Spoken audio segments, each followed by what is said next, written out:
সৈয়দনা আদম বললেন, এরা কারা? আল্লাহ বললেন, তোমার বংশধর। সৈয়দনা আদম বললেন, আল্লাহ, ওই যে একটা রূহ দেখা যায়, এটার নাম কি?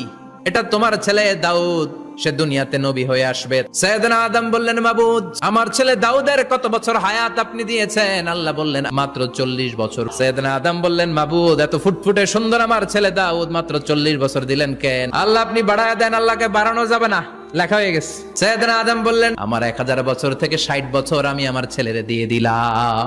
আর আদম আলাইহিস সালাম পেয়েছিলেন 1000 বছর, 60 কমে গেলে রইল কত? 940 বছর পৃথিবীতে থাকার পরে মালাকুল মাউত চলে এসেছে, এসে বলল, জিইতু আন আকবাদা রূহাক, রূহ কবজ করতে আসছি। আদম আলাইহিস সালাম বললেন, রূহ কবজ করতে আসছো মানে? আমি বাঁচবো তো 1000 বছর। মালাকুল মাউত বললেন, না না, ওই যে আগের কথা স্মরণ করেন, আপনি 60 বছর দিয়া দিয়েছিলেন। কয়, না, আমি দেই নাই। মালাকুল মাউত বলে, আল্লাহ, ঘটনা দেখেন, দিয়া কয় দেই নাই। আল্লাহ কয়, থাক, কথা কইস না, আয়া পর। ভুলে গেছেন উনি। সেদিন থেকে আল কিতাব ওয়া শুহুদ, মানে লিখে রাখার সিস্টেম আর সাক্ষীর সিস্টেম চালু হয়েছে।